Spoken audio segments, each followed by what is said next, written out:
Welcome to iPad Pros, the show all about using your iPad to be productive and get work done. I'm Tim Chen, host of the show.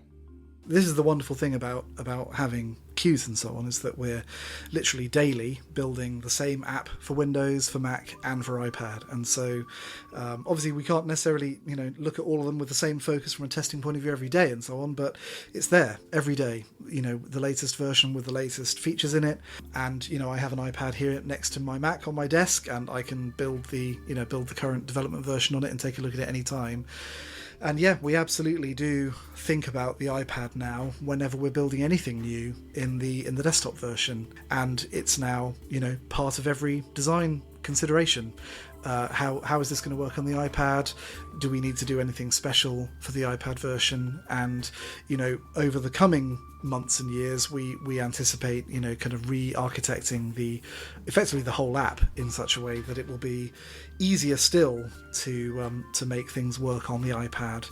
Welcome back to another episode of iPad Pros. On this episode, I had the opportunity to speak with Daniel Spreadbury, who is the product marketing manager for Dorico. Dorico is a professional-level music notation and composition tool that came out earlier this year on the iPad. If you haven't listened to episode 121 of this podcast, I'd highly encourage you to check that out as well, where I do a deep dive with Robbie Burns all about the initial release of Dorico and Sibelius for iPad. In this episode, we dive into a bunch of different topics related to Dorico and even chat a bit about Dorico 4 that is due out very soon here, which will be a simultaneous release for the iPad and Mac.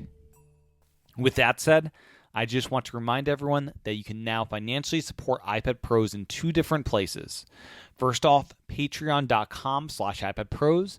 Get episodes early and with embedded MP3 chapter markers by supporting the podcast at any tier. Bonus content is also available at the higher tiers.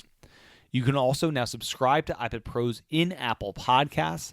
Apple Podcasts is an all-inclusive single subscription, so you'll get all of the bonus content plus episodes early by subscribing to the show in Apple Podcasts.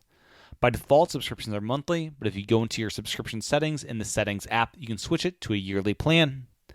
My thanks to everyone that currently or has in the past supported the podcast financially.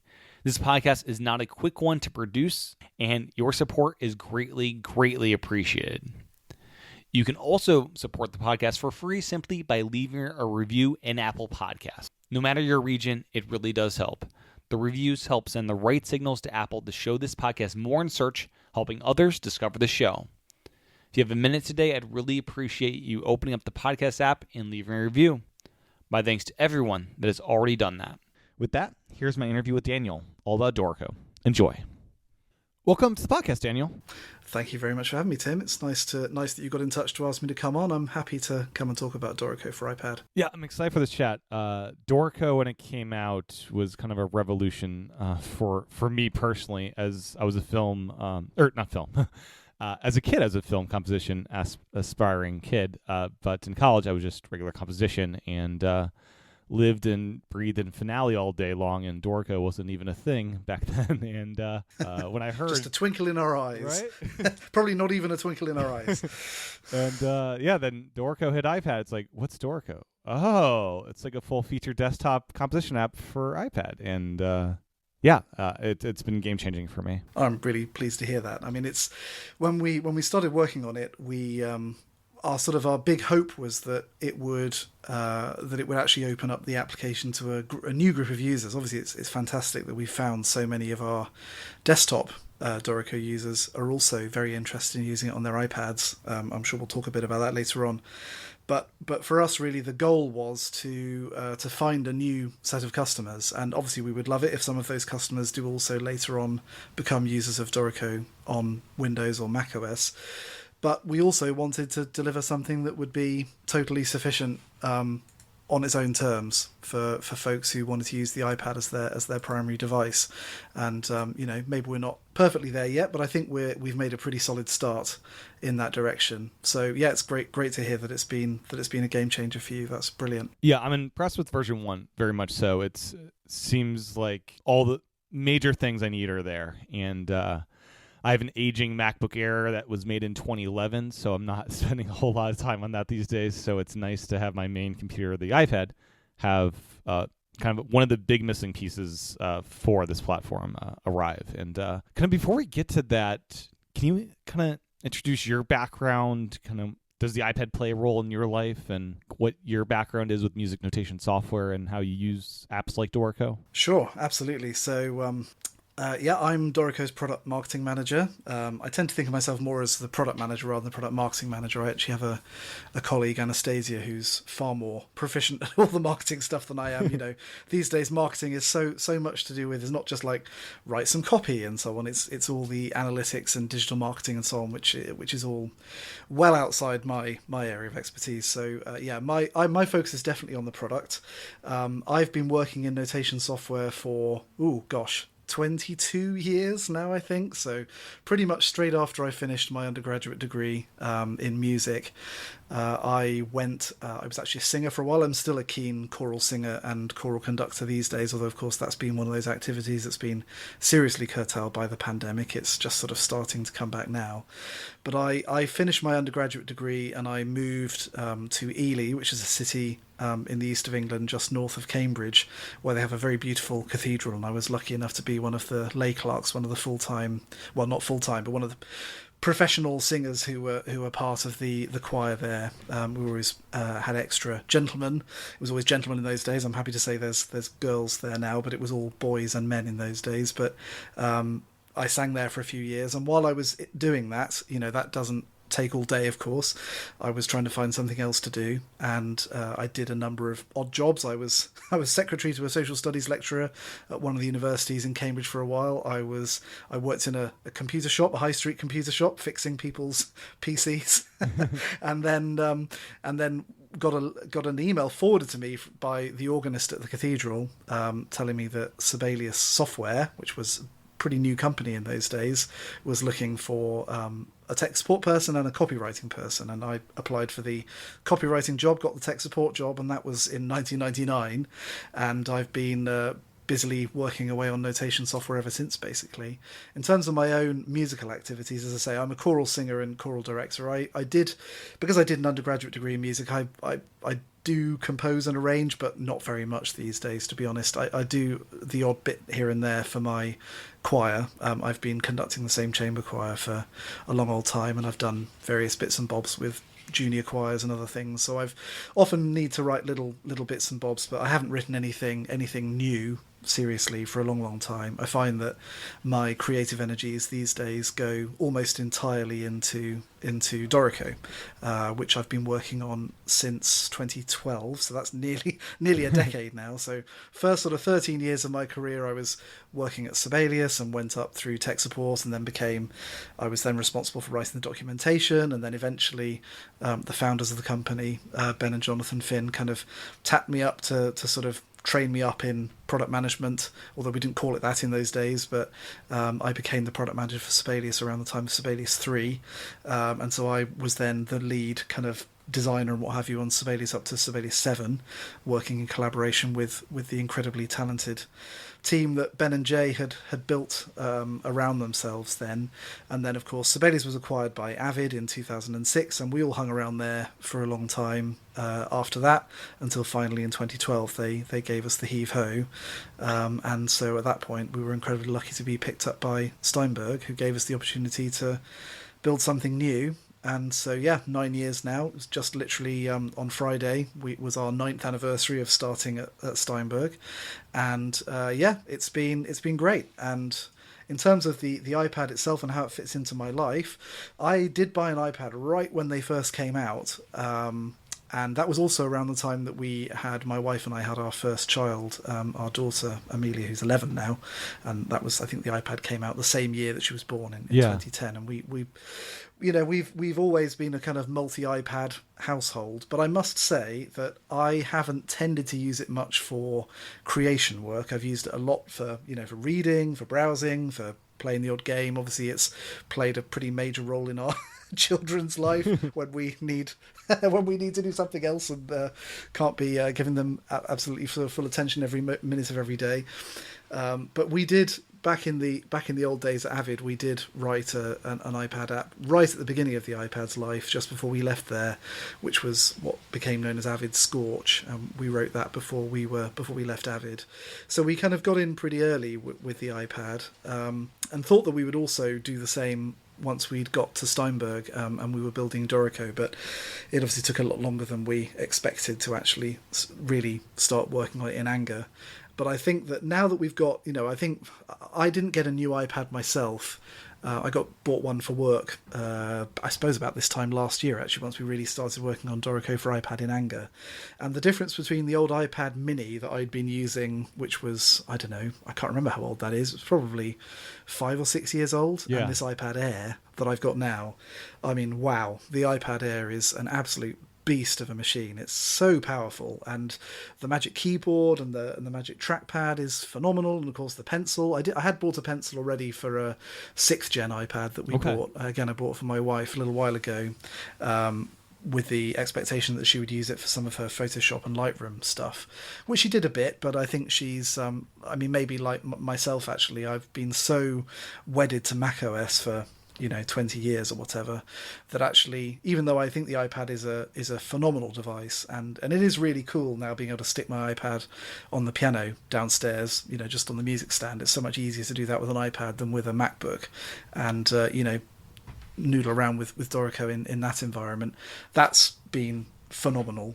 But I would say that still I'm still more of a Mac guy than an iPad guy. But arrayed around me on my desk here, I've got 3 Macs, 2 iPads. It's pretty silly, and a PC under the desk. So I kind of have no shortage of devices that I could be using at any given time. And I do still tend to gravitate towards the Mac, just because that's where Xcode is, and bigger displays and all the rest of it. But obviously the iPad is coming along so quickly.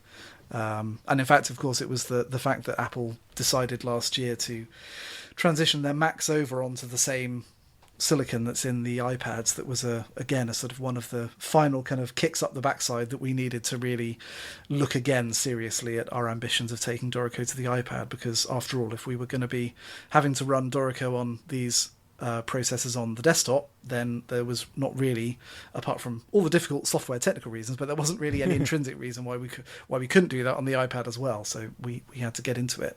I wanted to just bring up arranging and how I used to do this in high school, and it seems like that kind of stuff would be a lot different these days. I think there's like apps that can actually scan and digitize to get you roughly there of printed music. So like, I remember in high school going through these scores and like hand inputting everything. Has that scene evolved where people are scanning in these things and working from those now instead of just doing this hand entry for everything? Oh, absolutely. Yeah. I mean, there's a couple of apps that I really enjoy using that can help with those sorts of things. One of them is PlayScore, which is developed by a chap actually in Cambridge, a gentleman by the name of Anthony Wilkes, and he's been working on optical music recognition as a problem, as it were, for 15, 16 years now. And originally he imagined that he was going to be working on that as a technology that he would then kind of license to other people. I think he has licensed it to a number of people. Yeah. But as a shop window, he made his own app, and it's phenomenal. It works like magic. You basically boot up the app, you hit the camera button, you take a photo of the page of music. It can obviously de-skew and all those other clever things that phones can do these days, or people can do with phone cameras to filter it and de-skew it and de-rotate it and all these things, and then literally seconds later you can be listening to that piece of music.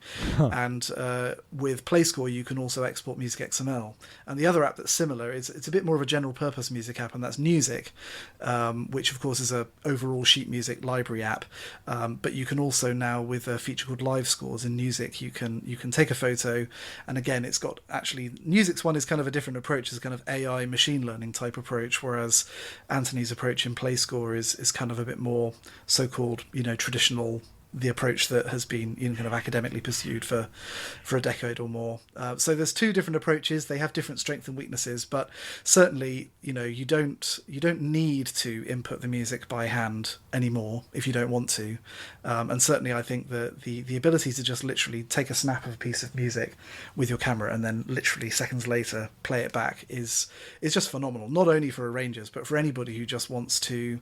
It's just a way of bringing that sheet music to life in a way that obviously would have required you to be able to sight read it before, and that's really pretty cool. And again, it's just having these supercomputers in our pockets or on our desks is just we're living in the future, man. It's crazy. I know, right?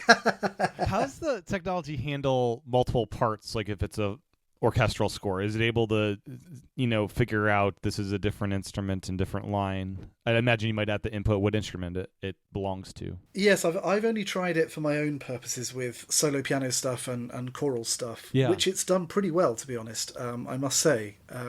So I haven't pulled out any of my old study scores, like my old Brahms symphonies and so on, and whacked them in front of the camera. So I'm not 100% sure how it works, but I think in principle there's enough resolution there in terms of it being able to read all that stuff. A big page with lots of staves on it, it can read it fine. So I think it will probably work okay, but because I haven't personally had a need for anything more than, as I say, doing something for one of my various choral jobs, right? I haven't really needed to try it. But and I also do confess that I often will type something in by hand because I'm already sort of half arranging it by the time I get to the computer, if you know what I mean. Yeah. So I've already, I want to get the lyrics and the melody in, but I've probably already in my head started changing it from the original. So I don't often go all the way back to a piece of paper and kind of reproduce that first and then do it. But these tools are brilliant. They really are, and they get better and better. Of course, Music's one actually uses the data that that you provide to get better, whereas PlayScore kind of requires Anthony to make changes in his algorithms and so on. But both of them are advancing, and of course there are others too. I haven't used them recently, but Neurotron, who make Photoscore for the desktop, also make an app called NotateMe Now for the iPhone and I think the iPad, and that works. That can actually read handwritten music, for example, which neither of the other two try to do at the moment. So so there's plenty of opportunities to kind of get music in through the camera or through the pencil. I think one of the things that's coolest from our point of view about being on the iPad is that also the sort of the sharing mechanism that's sort of core to iOS means that it's those workflows that involve multiple apps, or even if they're from different manufacturers, it's just such a natural thing. It's like meat and drink to iPad users. They expect to be able to share something from one app to another and for that app to be able to do something sensible with it. And so it's been really fun being able to actually participate directly in that ecosystem a little bit over the last few months. Right, like if you write your music in Dorico, you can send it to Fourscore and then perform it with that same tool. Exactly. Yeah. As I was thinking about the iPad, I wish the Apple Watch could talk directly to the iPad, so I could have like a metronome on my wrist that syncs with Fourscore in some way, but I don't think that's yet possible. Yes, I would certainly, from time to time, I would really find it useful to be able to have my watch tap me on the wrist, metronome styly. That would be handy. I wonder whether I've never looked in the Watch App Store. I wonder whether somebody's done that. I think there are standalone metronome apps, but it'd be really cool if you could sync it to where you are in the music, so it kind of like adjust. Like a click track. Yeah, absolutely. Exactly, Yeah, it sort of surprises me they haven't done that in Hollywood for their recording sessions and so on, because of course, those performers always have like at least one ear covered by the headphones. They can hear the click track, and they could instead feel it through their wrists. With Dorico, we did a deep dive on this podcast with Robbie Burns a couple months ago. For those that haven't listened to that episode, can you kind of walk us through some of the fundamentals of Dorico? Like, who is this app for? What is your guys' approach to music notation that may be a bit different from the other solutions out there, that kind of stuff? Sure. So, I mean, like you say, Dorico is a music notation app, but I also like to think of it as a composition app. I think that right from the beginning when we started building Dorico, it was really important to us that it would be useful to people as a composing tool. I always use this same tired old analogy, so I apologise if people have heard me say this before. I'm going to say it again. Oh, my cat's just arrived. Apologies if we get meowing now. Okay. I've always used this same tired analogy, so I apologise if you've heard it before, but that other music notation apps tend to be like a typewriter, and Dorico tries to be more like a word processor. In other words, it should be easy in these applications, like it is in a sequencer or a digital audio workstation, to change your mind and to make different decisions in your compositional process as you go along. But actually, most of the existing notation programs are pretty rigid in their approach. Once the music goes in, it becomes fairly concrete. And so the big goal with Dorico right from the beginning was to make it a much more plastic application, in as much as the results should be mutable. You should be able to change your mind about anything at any time and suffer as little as possible in terms of negative consequences from that. And so that actually poses some interesting design challenges for us as we're working on the app, because it needs to be possible for you to as I say, make any decision at any time effectively and have the app respond positively. So that led us to a fairly fundamentally different way of modeling music in the app than in other apps. So I won't go into all the details, but the basic sort of principle is that music in Dorico is arranged in fairly sort of flexible, free-flowing things called flows. And flows themselves are made up of streams of music where it's kind of stored in the way that we listen to music. So it's all about note durations and their positions in time, rather than necessarily exactly where they are in the bar or even specifically how they should be notated. The idea being that you can kind of impose a rhythmic grid or a notational grid onto that music and have Dorico kind of transcribe it, really in the way that something like a sequencer will do when you play in live. But Dorico is actually doing that for everything that you input, whether you play it live, whether you click it in with the mouse. You know, when you choose a half note, for example, and you decide to input it, Dorico doesn't input a half note like Sibelius or Finale Save would. Instead, it inputs a note that is a half note in duration, and then exactly how that note will appear will depend on exactly where it is in the metrical grid that you've assigned. You know, is it halfway through a 4/4 bar, in which case, you know, maybe it's allowed to appear as a half note, maybe it has to appear as two tied quarters, depending on what the rest of the rhythmic context of that bar is. And then imagine that decision being made for rhythm, and then make that decision for pitch, and make it for accidental spelling, and then make it for page layout, and then and on and on and on. And so the idea is that basically Dorico is kind of like an assistant who understands your musical intention and is able to then turn it into legible, clear music notation, and in such a flexible way that you can remake that decision as many times as you like, and the result will always be legible and suitable for giving to a live musician to play from. The basic sort of idea being that the more the program is able to do for you automatically, as long as it's something that you would have chosen to do yourself, the better it is. The more efficient it's going to be for you, the quicker you're going to be able to get the result that you want. And I think that philosophy really does translate especially well to the iPad, because it feels like without all of the extra modalities that, you know, obviously you can use an iPad with everything: MIDI keyboard, computer keyboard, external mouse, external display if you want, all this kind of stuff. But if you want to use the iPad on its own in order to produce a result, I think the closer that the software can get you to a legible, workable result without you really having to put in any of the hard work yourself, the better that's going to be. And I think that kind of core design of Dorico, that it should take your input and try and interpret it in a musical way and then produce something that is graphically as clear as possible, I think that really, really works on the iPad especially well, because it means that although if you subscribe to the iPad version, you can get at the graphical editing tools in Engraving Mode and so on, hopefully you almost never need them, because Dorico is making smart decisions about your inputs and turning it into beautiful sheet music automatically. Yeah, I remember back from Finale days, 2010 is when I kind of stopped writing for a while, and I remember if I'd enter, like, say a half note towards the end of a measure and there wasn't room for it, it would just mark that as red, like the color red, and I'd have to fix it because it was too long. Dorico just kind of oh, let's move this to the other part, then the next measure, and it just all works out. Exactly.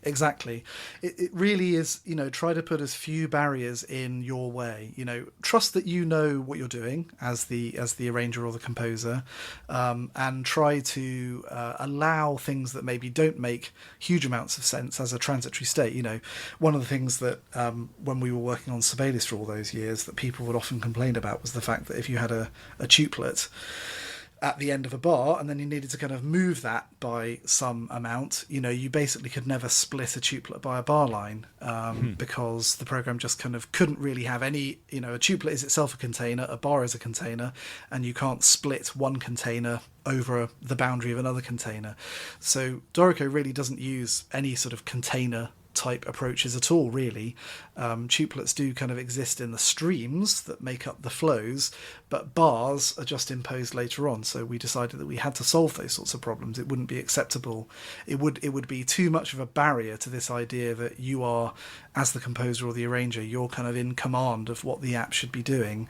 And if you want to move an eighth note tuplet by a whole eighth note, which means that you've now got 2 16th tuplets either side of a bar line, it should be able to handle that. And so we work very hard to make sure that kind of underlying engine and all the editing that you can do of the music in those low-level streams, that it just gets out your way as much as possible. And if you want to insert that so that it crosses the bar line and then insert another note so that it no longer crosses the bar line again, it can reform into a single eighth note tuplet on the other side of the bar line, and it does that automatically. And as I say, sequencers and digital audio workstations, to the extent that they have this kind of notational transcription stuff, they can do these sorts of things as well, if they even have the concepts of tuplets, for example, which some of them don't necessarily.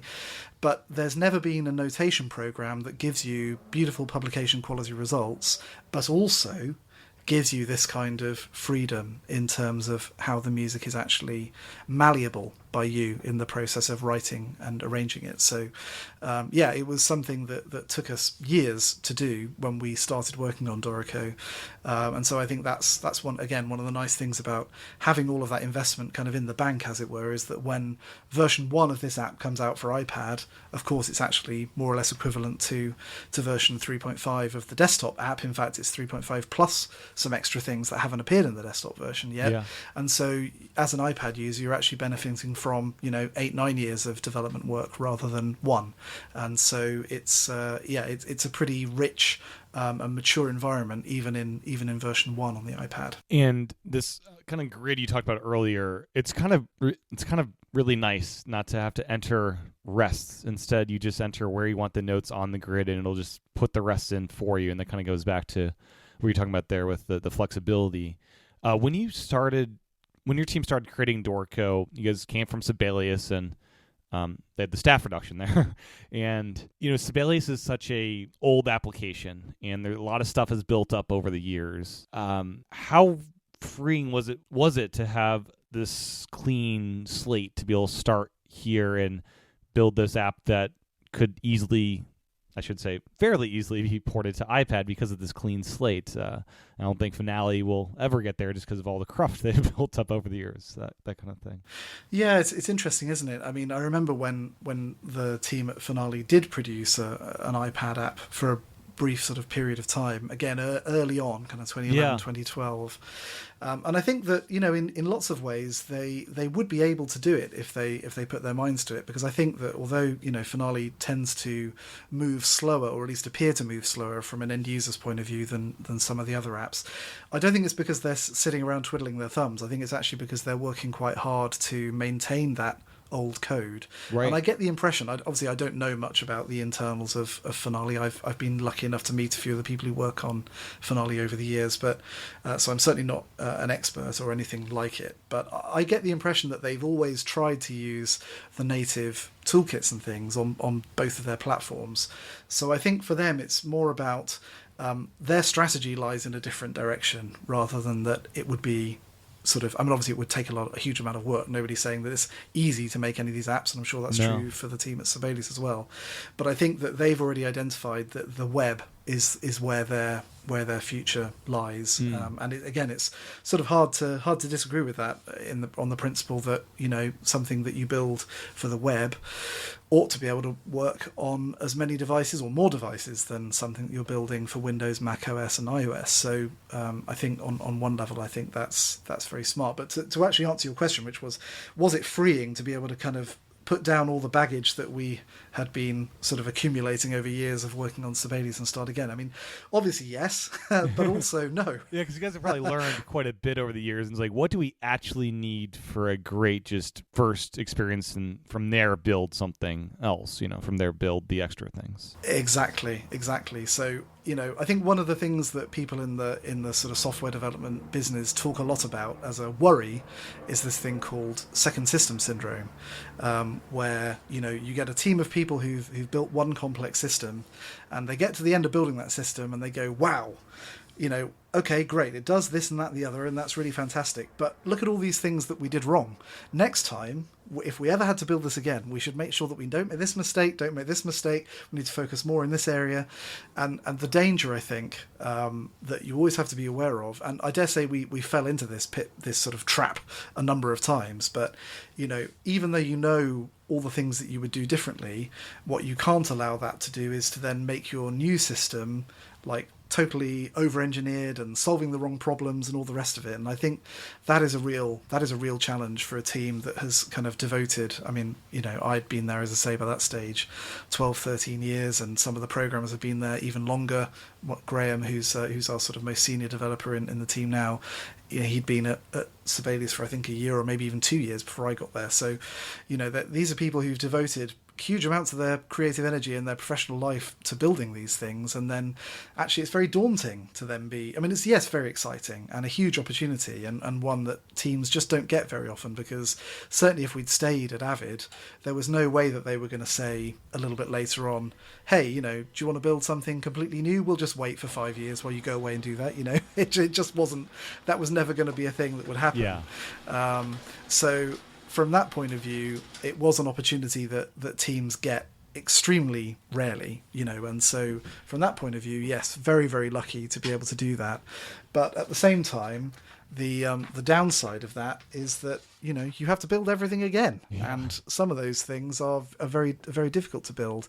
But I think that, you know, I do look back on the time that we spent early on when we were at Steinberg, you know, before we even had computers yet. You know, we just had some whiteboards in the temporary offices that we were in, and we could sit around as a team and sort of dream big in terms of what it was that we wanted to achieve, and the ways in which we could do things differently. And I found that even without really, I mean, obviously we knew a little bit before we left that we were going to be going to Steinberg, but we were very busy doing the things that we had to do to sort of hand over the stuff that we were leaving behind to the team who were taking it on. So it's not like we were all, you know, sitting around for a long time before we got there. But what was really interesting for me personally was that when we sat down in that circle with those chairs and those whiteboards, you know, in early November of 2012, a lot of what we've built since then was already there. You know, it was kind of like we had, in a funny kind of a way, been designing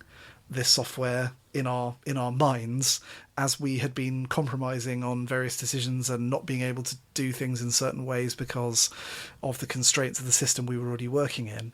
And what's been really exciting over the nearly decade since then is that, you know, I think the vision that we had has been pretty good. Obviously we've had some course correction along the way. You know, everything changes in the space of 9 years. So if we'd, you know, imagined that the thing that we thought we were going to build in 2012 was exactly what we were still building in 2021, that would probably be a worry, because it would mean that we weren't taking into account the changes of musicians' lives and technology and all the rest of it.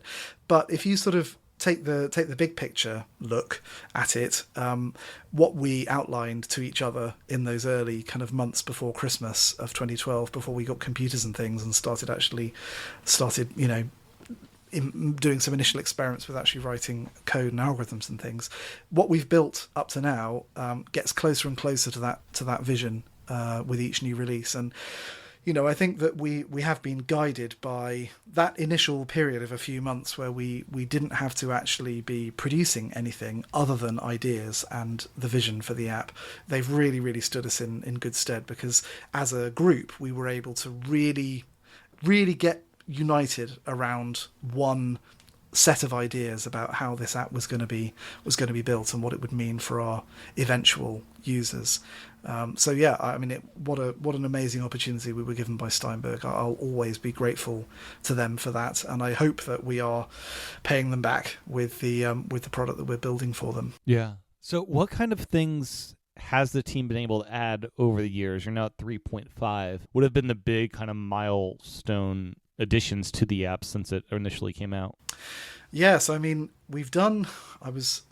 been a while since we've done a desktop release now. I think the last release was in February this year, but basically up until we released 3.5.10 or whatever it was in June or July of last year, we'd basically been roughly running at an average of one release every 9 weeks since October 2016. So we really cranked out an amazing amount of stuff over that time. And, obviously version 1 was very much focused around this idea about the core workflow, this fact that Dorico thinks about music in a very different way. You've got this concept of flows, the fact that the music is very malleable and very flexible. Obviously we included already the play mode, which is sort of sequencer style view. And also we had our frames view, our engrave mode with all the graphics frames and text frames and music frames that again build some of those features of a desktop publishing app. So it was all that was kind of the overall application framework. And then over the course, let me interrupt just a moment with the play mode. You guys are in the same company as Cubasis. Did you guys get any help code wise with the play mode being like a little Cubasis within Dorico, or is that completely different code that you're just inspired by that look? Yeah, it's completely different code. We do try to share things, both in both directions, as it were. If there's stuff that we write that can be useful to other teams, we try to share it, and vice versa. But although play mode, you're right, it does look a bit like Cubasis, and especially on the iPad, it looks very much like Cubasis. And we definitely, when we came to doing the iPad version, and that was kind of like, if you like, it's play mode version 2, as it were, because we'd already built play mode in the desktop version, years ago. And when we did the iPad version, we had felt for a while that play mode, it's one of those things where in that summer of 2016, before the first version came out, there were, that was the tough summer in that early period where we had to make some decisions that if we'd still had, a clock that was maybe ticking, but not ticking with urgency down towards a deadline, we would have done a bit differently. And play mode is one of those things where we had a prototype that was decent, but was a prototype, and that prototype basically then ended up being play mode for the next 4 years. And so one of the things that we really wanted to do when we started working on the iPad version was to we knew that people who were familiar with obviously those kinds of editing operations from sequences and so on, they found Dorico's play mode pretty clunky, and missing a lot of the kind of quality of life things and affordances that you get in a nice mature piano roll editor and what have you. So when we started working on the iPad version, we knew that certainly the current play mode, even technically, wasn't really going to work on the iPad. So if we were going to maintain that aspect of the app on the new platform, that was one of the things that we really needed to work on. And in fact, I would say that play mode and the mixer are the things that actually we worked on the most for the iPad version in terms of actually writing stuff from scratch. We had to use a new audio engine. We've never built an audio engine ourselves for any of our apps. So for Dorico on the desktop, we use the Cubase audio engine, which the team in Hamburg worked very hard on, kind of pulling all of the UI stuff off it and giving it to us in a way that we can consume it within Dorico. And the Cubasis team then also did the same job for us with the iPad version. So the desktop version of Dorico uses Cubase for its engine, and the iPad version uses Cubasis for its engine, which is great, and we're very fortunate. But all of the UI that we've built, even though we were certainly inspired by Cubasis, because of course Cubasis has been on the App Store for nearly a decade now, and so that experience of using that piano roll editor and that sort of overview page has been honed by tens of thousands of users' feedback over the years. So it certainly seemed to us that we wanted to benefit as much as we could from the hard work in terms of user experience that had gone in there. And certainly when we actually, we did sit down and try to work out from first principles, right? So when you're doing things like lengthening a note or changing the pitch of a note or whatever in a piano roll editor, how would that be most naturally done with a touch interface? And what we found was that Cubasis had just kind of cracked it. Basically, all of that stuff was just great on Cubasis, and so we definitely used that as an inspiration. But even though we're using a lot of Cubasis engine code, all of the UI code is actually completely rebuilt from scratch for Dorico. Okay, something I would love to see one day with Dorico, as far as the mixer, is using the mixer as a way to kind of perform just a rudimentary dynamics run of your music, where you're mixing. Absolutely. And it translates up. You could even use like a piano pedal to, like, when you're compressing that over Bluetooth, it tells the mixer, don't make this crescendo or decrescendo, just like, have this invisible for a second so it can blast up when I release the pedal to a new dynamic kind of thing. Yeah, definitely. I mean, I think automation, even though, Dorico has, on the iPad at the moment right now, of course, only has the main piano roll editor and the velocity editor, but in the next version we'll obviously be reintroducing the continuous controller editor as well. And so automation, in as much as, if you've got a rotary control or a fader on a MIDI device, you can record that automation by just recording, but I agree, it would be really tremendous to be able to map a software fader to a controller and then kind of ride that in real time and then have that recorded as either directly as a channel volume thing if you really want to do that and you want to automate the output in the mixer, but I think also as a means of effectively kind of a software fader or rotary control, like we have a software keyboard, basically, so that you could do that on screen without needing an external device. So yes, I hope in the future we'll absolutely build some features like that, which will be both on the desktop version and on the iPad version. So what other big things were added to the app over the years? I know film scoring mode is something in the Pro version today. I'm not sure what other big things were added over the years. Yeah, so that was, the video feature was something we added pretty early. We added that in version 2 of Dorico on the desktop. And it was, again, we just had this opportunity where Cubase already, of course, has video support. It has soundtrack support, audio track support, and so on. So it was one of those things where the team in Hamburg were re-engineering the video engine, moving to a new kind of build of the engine and so on. And that was a good opportunity for us to grab hold of it and use it in Dorico. So that was one of the big features of Dorico 2. Dorico 3's big feature was condensing, which is a pretty unique feature. No other software really has anything quite like condensing. And so what's condensing? Is that a chemical process? But what we mean by that is that if you imagine that you've got a score for a reasonably large ensemble, where you've got multiple people playing similar instruments, so you've got, say, 4 horns or 3 trumpets or 4 saxophones, whatever it might be, then oftentimes when conductors read from those scores, they would prefer to see what you might call a French score or a short score, where music for individual players is kind of splatted down together onto a smaller number of staves. So your 4 horns might be on 2 staves, for example, horns 1 and 3 and 2 and 4, or maybe even all 4 horns on 1 stave if they're playing in unison, for example. And likewise, 3 trumpets might be 2 trumpets on 1 stave and a third on another stave, and this kind of thing. And obviously people produce scores like that using music notation software, but it's an incredibly laborious process, or at least was until Dorico 3 came out in 2019, because you have to, the software, none of the other programs really have an idea that the music that is played by an instrument that is then meant to be held by a player is kind of divisible in some way from the stave on which it appears.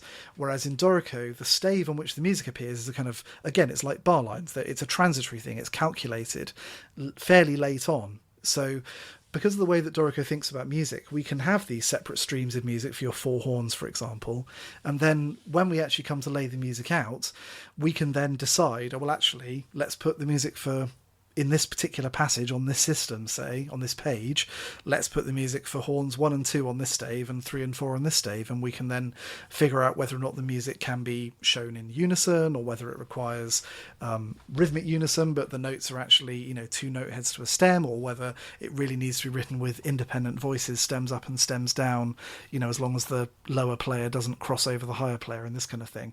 And those are all decisions that a human editor will not only have to make. Making the decision is only half the battle, because then you actually then have to munge the music, edit the music in such a way that you have, say, an extra stave in Finale or Sibelius that is horns 1 and 2 as separate from your horn 1 stave and your horn 2 stave, and then you have to manually copy and paste it and hide it on each system. And then imagine then trying to prepare a part from that kind of score. You're in big trouble. So the really revolutionary thing that condensing allows is that it's a kind of dynamic way of taking the music that you've written unambiguously for all of the players in the ensemble, and then squishing it down onto a smaller number of staves so that you can have an easier to read score where the music is going to be bigger, where the staves are going to be bigger.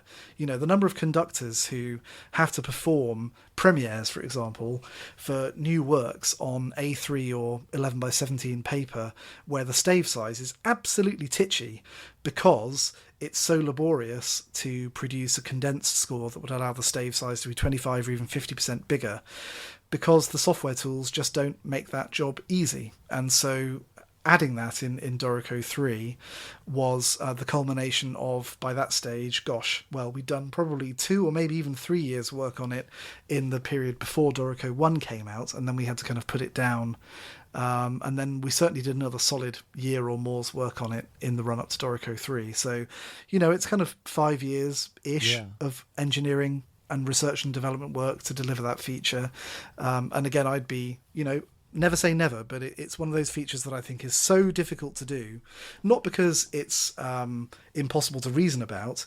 It's just you really have to have that in mind when you're designing the way that your software is architected to be able to implement that. And that's why I think that it will take a long time, if ever, before any of the other existing notation and composition programs can provide a feature like that to the level that Dorico does. Obviously, Finale has something very basic where you can kind of create a part that sort of splits out voices bar by bar, or takes the top note or the lower note for 2 players and this kind of thing. Mm-hmm. But Dorico is not in any way limited like that. You could even have 16 horns on one stave if you wanted to in Dorico, and it could cope with it. So it was a really massive effort, and it was one of those things again that we had dreamed up right when we conceived of Dorico in its original form, and we really wanted it to be part of version 1, but it just became clear that we had so much stuff that we still had yet to build that our ambitions to include that in the first version were going to have to be put on hold, rather like doing an iPad version, to be honest. And so it then came back in Dorico 3, and then 3.5, which came out in May of last year, 2020. That was really, again, it was a smaller release than 3. It actually came only about 9 months after Dorico 3, because we tried to get onto a kind of springtime release cycle, because that works quite well for our key education customers. They're sort of just, in the Northern Hemisphere at least, they're sort of thinking about the next academic year around May, June time, and about budgeting and all the rest of it. And so we like to have something new for them to think about buying around that time of year. And so we made the move to have a short gap between 3 and 3.5 in the hopes that we would then have 4 out in this past May in 2020. But of course, you can see how that turned out. But 3.5 contained the Speedy Entry alike feature. That's a feature that we hear a lot about from Finale users, where you can kind of noodle around on your keyboard and then only actually input your music once you've chosen a duration, which is sort of the opposite of the way that Dorico had worked up to that point. We also added figured bass support. I have to say I'm so happy and glad that is in 3.5 and on the iPad, because that's, as a Finale user, that's what I would do. I would have my MIDI keyboard, it'd be improvising, and then that's what I want, that's what I want, let me hit the button and input that. Absolutely. And it's one of those things where if we'd had more time, we probably would have put it in sooner. It was never like, oh, we don't think this is a good input method.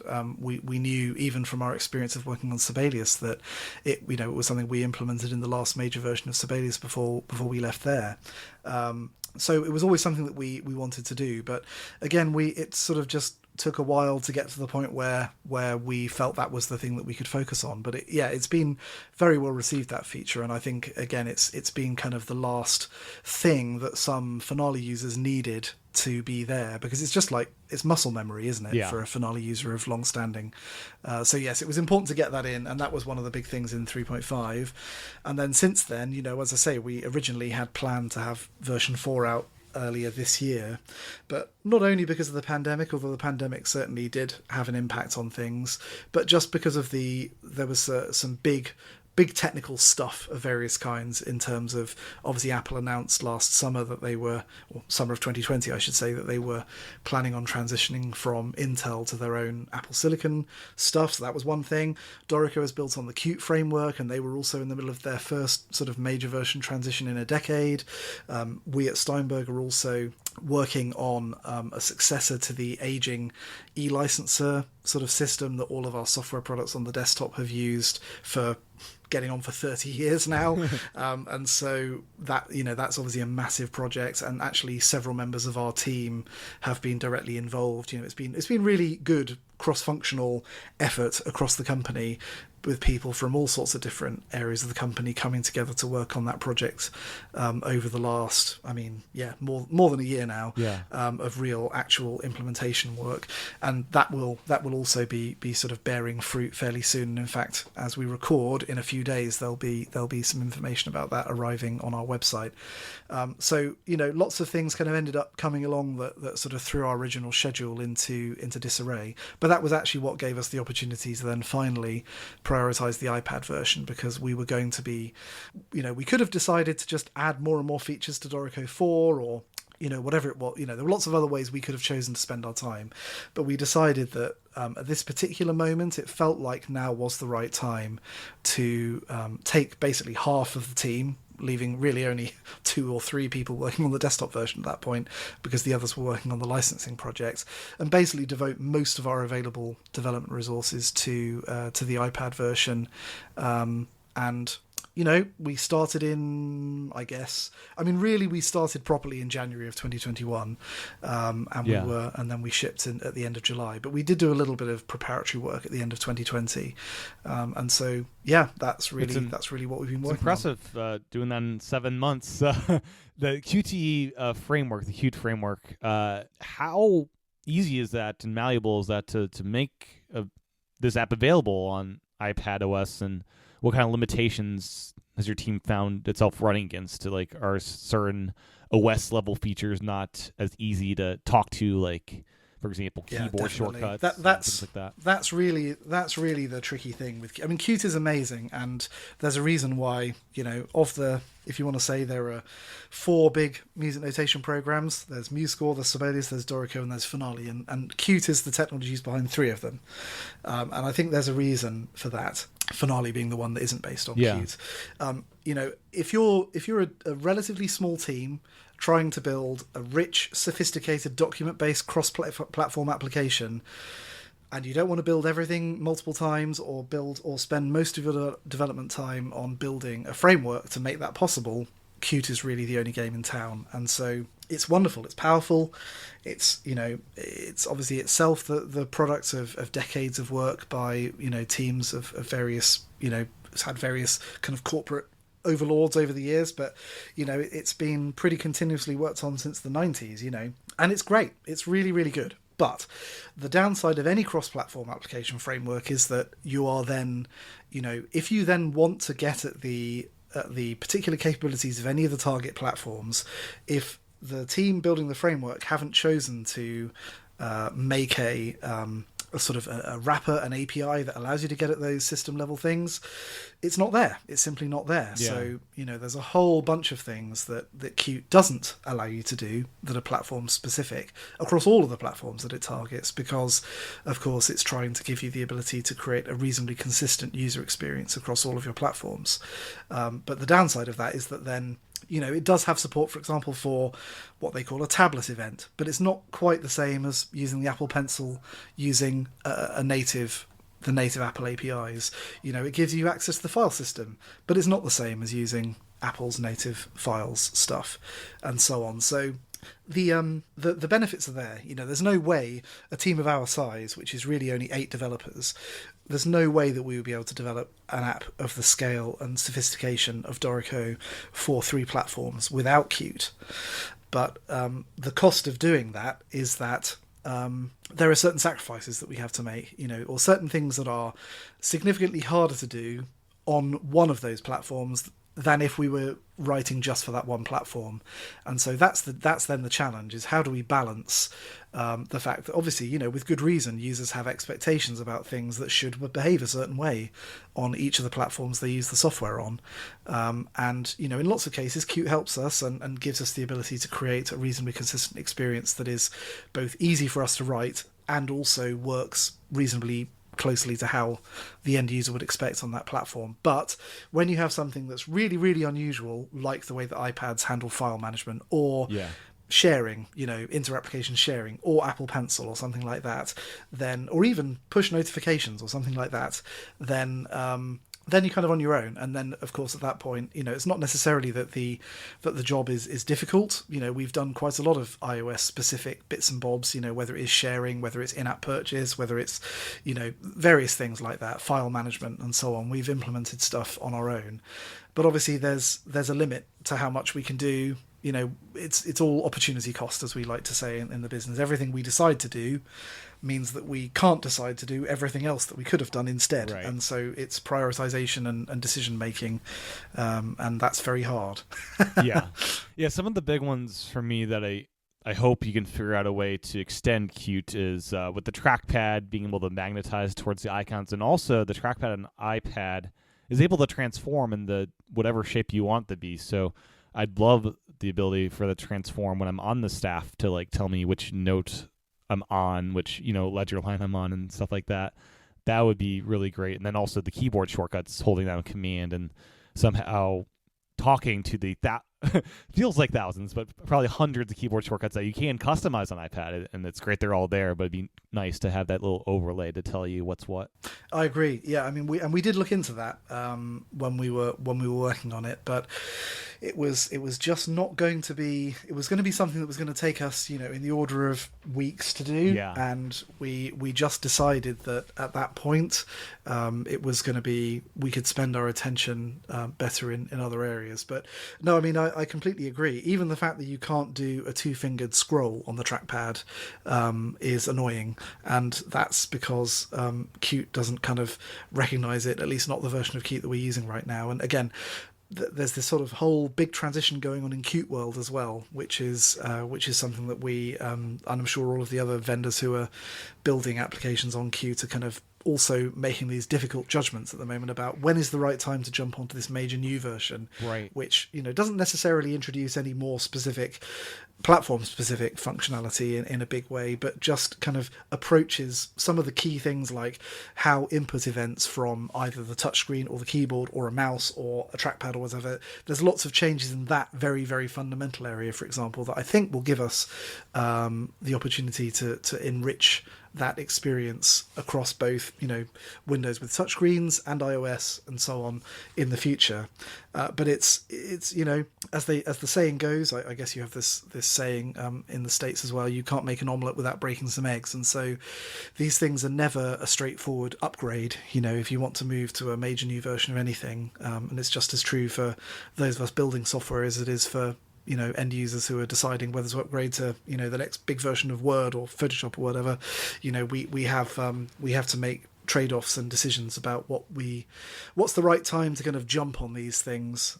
So, I mean, the thing that I always say to our customers is, well, luckily that wasn't the last version we'll ever release. Of course, one day that may well be true, but right now it definitely isn't true. So there will be, future versions of Dorico for iPad, and each new version will, try to add valuable new stuff, whether it ends up being tilted more in favor of, app functionality versus sort of platform support stuff will remain to be seen. But, we definitely expect to be spending time on trying to improve the iPad-iness of the iPad version as we go along. Yeah. So with Engraving Mode, I'm curious where you see the potential of this mode as far as its free form nature of what it could allow. I'm remembering back to high school, college. I did a lot of avant-garde kind of composition where I'd have this like a 5-tip nib, like a staff nib that you dip in ink. Yep. And I would do things like have thicker lines on my staff for indicating dynamics, and I'd even have like circular staves and stuff like that. Is that something that one day could happen with Engraving Mode, doing these kind of like more avant-garde kind of outputs? I mean, I definitely think that one of the areas where Dorico is kind of weak right now is that it's pretty cool with notation up to about 1940, I would say. and then when you get all of the mid-century people who were really kind of blowing apart that sort of centuries-old convention of notation, and musique concrète and tape and graphical scores and Cage and Ives and all these people who really, I mean, I know Ives is a bit earlier than that, but you know what I mean? All those people who really started to break apart the sort of hegemony of how notated music has looked. Dorico's pretty good up until you get to that kind of period, and then it sort of peters out a bit. And the way that I always like to think about this is that, if we had an app that was incredible at doing curvy staves but couldn't draw beams, for example, then we wouldn't have a particularly useful app. Nope. And so it's about sort of targeting. Again, I sort of think of it as like if you imagine time on the horizontal axis and then kind of the frequency of particular notations on the vertical axis, there's a big splodge in the middle that goes from about 1550 to about 1950, let's say, where the sort of notational language is pretty common. And if you go back before 1550, you've got all sorts of lovely things to do with prolations and isorhythms and black and white notation and neumes and all this kind of stuff. And if you go after 1950, you've got cutaway scores and graphical scores and randomness and Lutoslavsky frames and Adez's partial tuplets and all these wonderful things, right? Yeah. And so obviously over time we want Dorico to be able to be hopefully just as well suited to Mozart squarely around end of the 18th century or beginning of the 19th as it is to doing Masho or something, as it is doing I don't know, Berio or Lutoslavsky or someone like that, so but it's going to take time to build all those things out.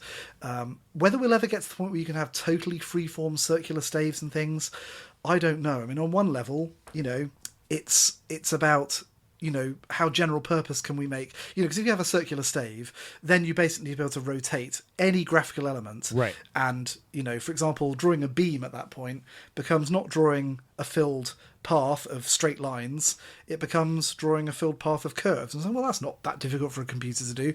Maybe not, but of course it's difficult for us to write totally general purpose algorithms that can produce completely free results that would be trivial for you to produce with a pen, and even a little bit time consuming to do with a dedicated drawing program like Illustrator or Affinity Designer or something. Right. But for us to then do something that still maintains some semantic understanding of the music but gives you that total level of graphical freedom, it seems like a pretty tall order. And I'm not saying we would never do it, but I think that there's plenty of stuff that we can do that is a bit more conventional, like, for example, frame notation, like cutaway staves, like the ability to change the number and the thickness of stave lines on the fly and this kind of thing, that would open up a lot of possibilities for expression. Yeah.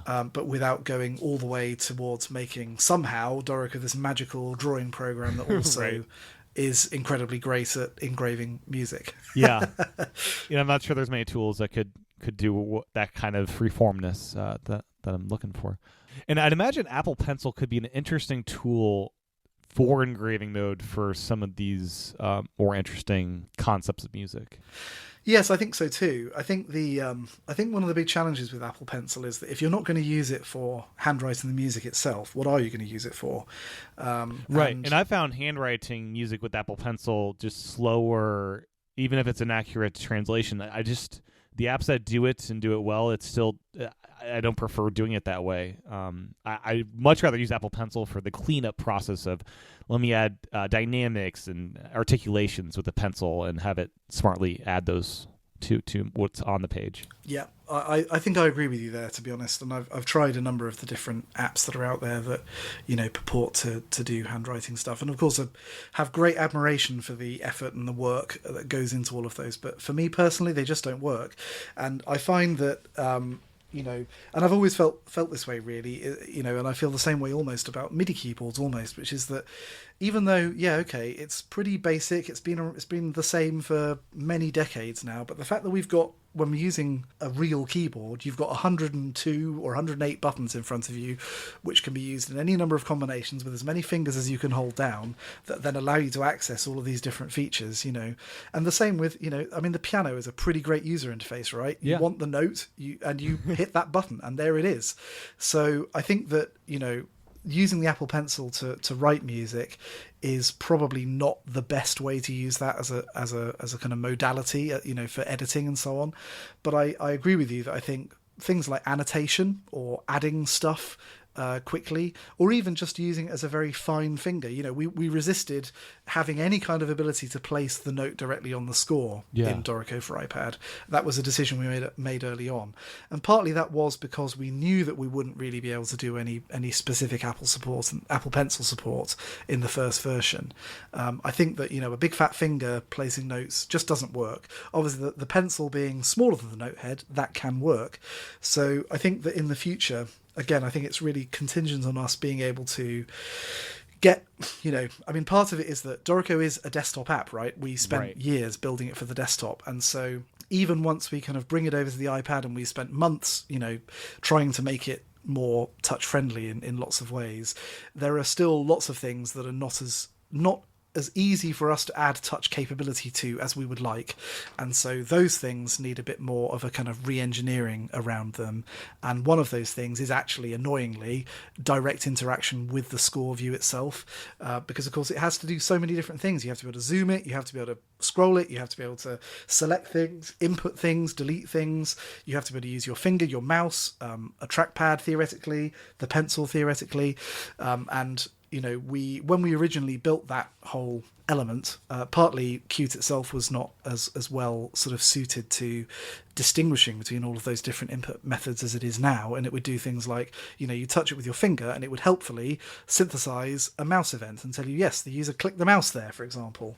And so it's those sorts of things that we have to kind of re-engineer in order to make it possible to differentiate between, in all cases, between touching it with your finger and touching it with a pencil and clicking with a mouse, and doing the right thing in every situation. So I think that we'll definitely have a richer Apple Pencil experience in Dorico in the future, but it's going to be contingent on the pace at which we can sort all these things out, where obviously we didn't start, at least although we started with the iPad version in mind, we didn't build with running it on the iPad for all those years. So, there's lots of assumptions you end up making just naturally as you go along that then need to be revisited as you kind of improve things further on down the line. So, how does Dorico handle pit orchestra music? Is there a way to say this player has access to these 5 instruments and hot swap between them and tell Dorico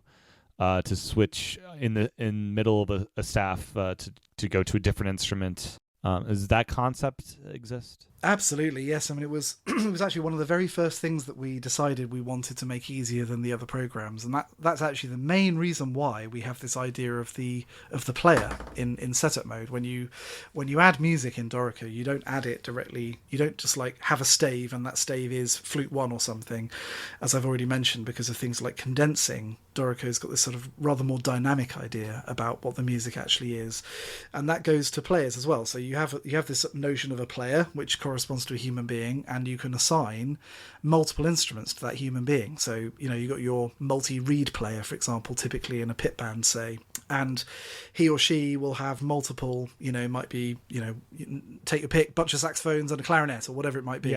And so you can assign all of those instruments to that player, Whichever one is under their is the first one listed under their name in the setup panel. That's the first one that will appear in the page.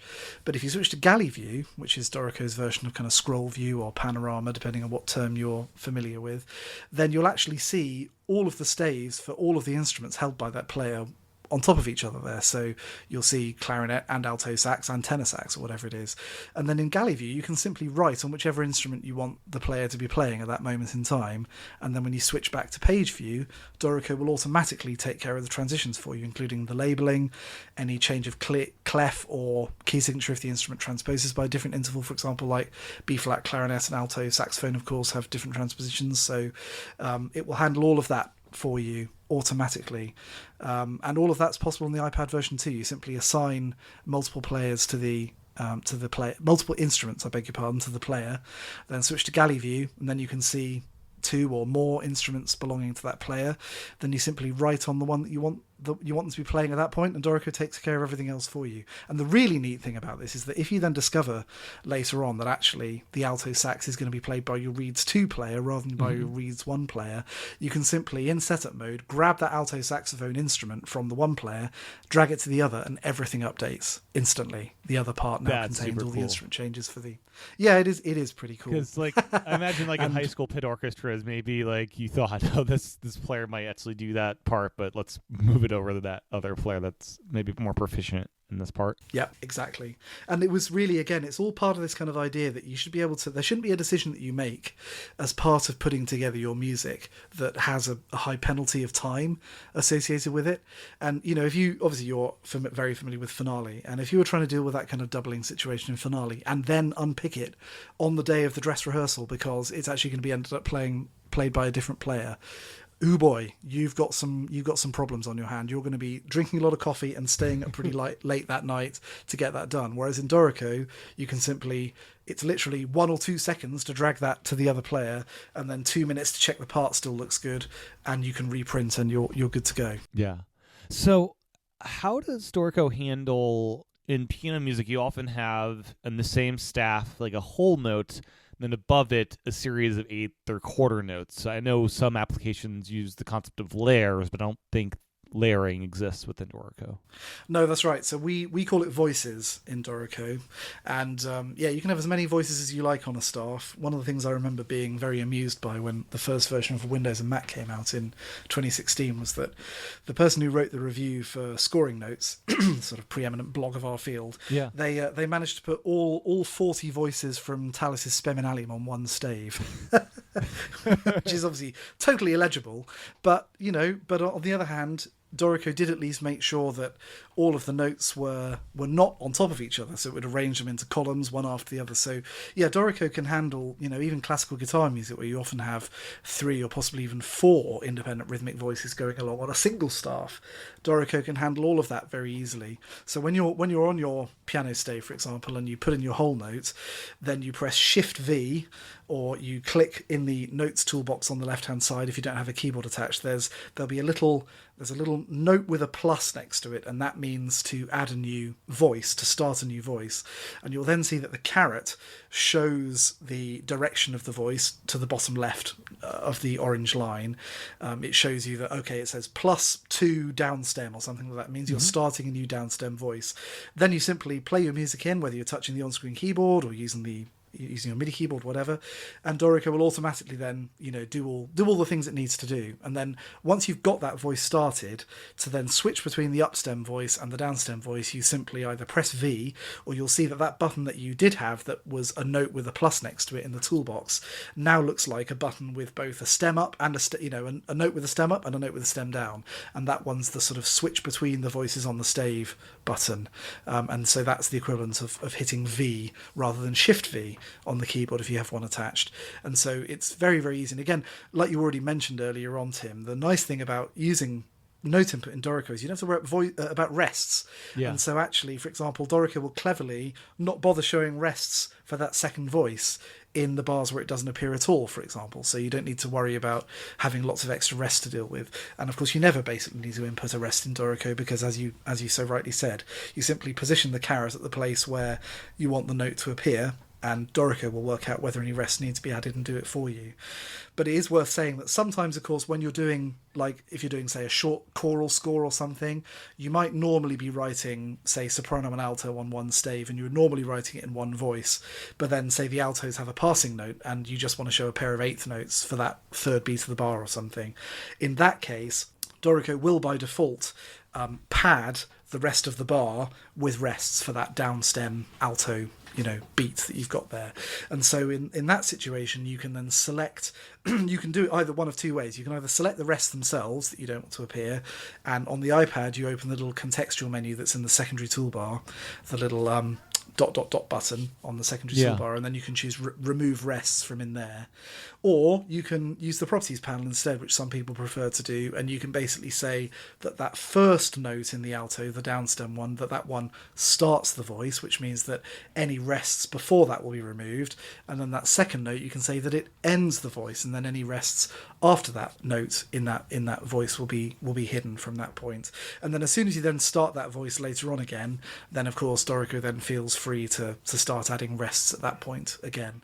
So yeah, it's very very flexible when it comes to that kind of thing, and we put a lot of time into making sure that even complex figurations of voices, lots of different nasty things where you've got a chord in one voice that's got an octave span and then another note in the middle kind of tucks in the middle, and the way that engravers would actually do to try to make that music as compact horizontally and still legible and clear, so you can see the passage of the voices through there, but you're also not kind of finding that notes that are meant to sound together are suddenly graphically spread apart a lot on the page.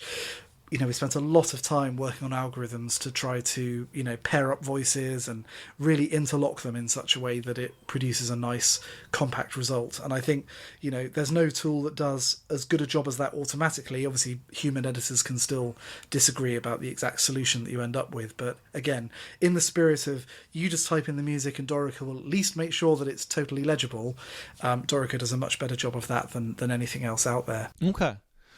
As far as inputting notes that are high up in ledger lines, is it best to do put 8VA and just input them on the staff traditionally, or is there some interpretation when it outputs the parts to make it more legible automatically, or what's the process there?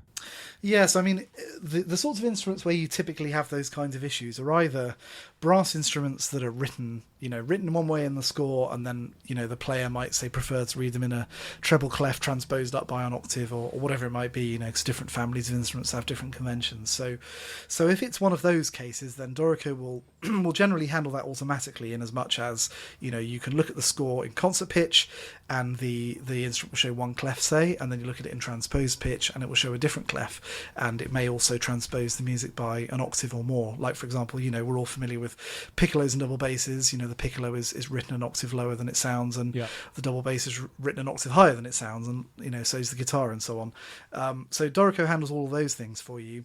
But of course there are instruments that have massive ranges, like flutes, of course, go off into the stratosphere, and the horn can get pretty high, the cello can get pretty high. Dorico doesn't automatically decide to show either octave lines or do clef changes. We did think about that, but we thought that the problem with that is that, again, it's one of the things where it's an automation where particularly somebody experienced with that instrument may well actually want to make a different decision. Yeah. We could have a rule that says as soon as you get beyond, say, 3 ledger lines, start using an octave line. But is that really a good rule? How many notes should there be higher than 3 ledger lines before? Because if it's just popping up to one note, on a 4th or a 5th ledger line, then the player doesn't need an octave line for that. And in fact, an octave line would make that much less clear, because then suddenly the contour of the phrase would be completely broken by the fact that the highest note is an octave lower than the previous note, and this kind of thing. And likewise, the same thing with clef changes. How many notes do you need to get? If you're a cellist, say I was a cellist as a kid, how many notes does it have to be up above middle C before you start using the tenor clef? Which only after all moves things down by a couple of stave positions anyway. So we don't do anything automatic in those areas, but we do provide reasonably detailed tools so that if, for example, that the player is going to want to see one thing, but the conductor or the person managing the ensemble, the MD or whatever, wants to see something different, then there are pretty good tools for choosing things either to appear only when you're in transpose pitch rather than concert pitch, or only in the part layout versus the full score. So you've got a lot of control, but Dorico doesn't second guess. As I've said a couple of times, it's important for us that we automate the things that you definitely would do yourself. But as soon as you start getting into those sorts of things, there's a lot of, even considering, for example, the age of the performer, it might well be that, say, a beginning cellist might be able to find his or her way up the fingerboard into fourth position, reading the bass clef, but not be able to read that same music if it was written in the tenor clef because they haven't encountered it yet. So there would be a lot of considerations that would have to go into, when to use an octave line, when to make a clef change. So we tend to just say, do you know what? We don't know the best answer to that, so we'll leave that up to you, the end users, to decide. Yeah. So Dorico is available free on iPad with 4 staffs, and there's also a subscription. I think it's $4 monthly or $40 a year, which is super reasonably priced. Have you guys considered in the coming years, not right away, but in the coming years, like a pro subscription where you would figure out a way to have film scoring mode in there and doing some of the things that most people probably don't need, but a more advanced level? Yeah, we definitely would like to. We said when we released the iPad version that we would obviously have to see how it goes. Firstly, Steinberg's never done even though we've had Cubasis and a number of other apps out in the App Store for many years, we've never done a subscription pricing thing before, not for a whole app. There are some things, add-on services like VST Connect and so on, that you can have for Cubase that are on a pay-as-you-go kind of basis, but we've never done subscription pricing for an app before. And obviously we want to see, what kind of take-up there is for it. If we were to add another kind of pro-level subscription, we're definitely open to it, but we'd obviously need to then be making sure that we're delivering that amount of value to the end user as well. And so a lot of the things that are, quite... There's so much stuff in Dorico Pro, for example, that isn't in the iPad version at the moment, whether it's the advanced stuff in Engraving Mode, whether it's condensing, whether it's video, as you mentioned, Tim. There's a lot of features there, and some of those are, basically UI problem, like the Engraving Mode stuff to do with frames and so on. It's really about making sure that we have good workflows, and these, I think, these are opportunities for us to improve the desktop version too, for example. Things like if you wanted to do a page layout like a sort of, some complex exam paper or worksheet for a classroom or something, and you need to mix text and music and so on freely on the page, we'd need to make sure that we have smart tools for snapping things into decent positions as you're moving things with your finger and so on. And those features would, of course, then be welcomed by users on the desktop as well. But if we were to just kind of enable the desktop workflow on the iPad without trying to put in some affordances that account for the fact that you often have frames very close together, and if you try and select the handles with your finger, there's a decent chance that you might end up selecting the wrong one and this kind of thing.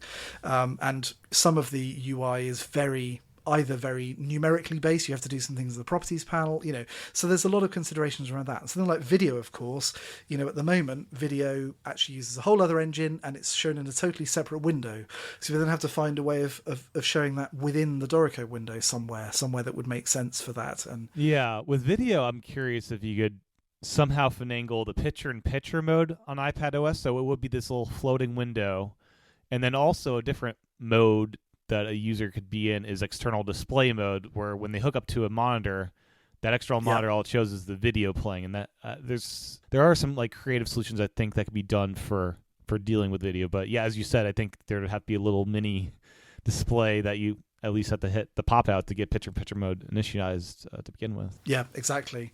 So there's definitely some challenges in those areas, and so we have to see. Obviously we've been delighted that tens of thousands of people are using Dorico for iPad.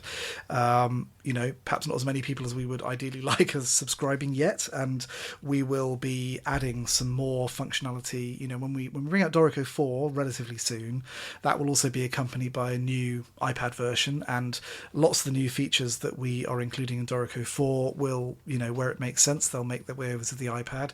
Some of them will be free, some of them will be in the subscription version, and we obviously hope that we'll pick up some more subscribers as we go along. What I will say is the people who are subscribing so far, they tend to stick around, which is really, really good. So the people for whom the app is kind of sticky, as it were, where they're actually using it often and they're getting value out of it, they tend to stick around in the few months that of data we've got so far, which is wonderful.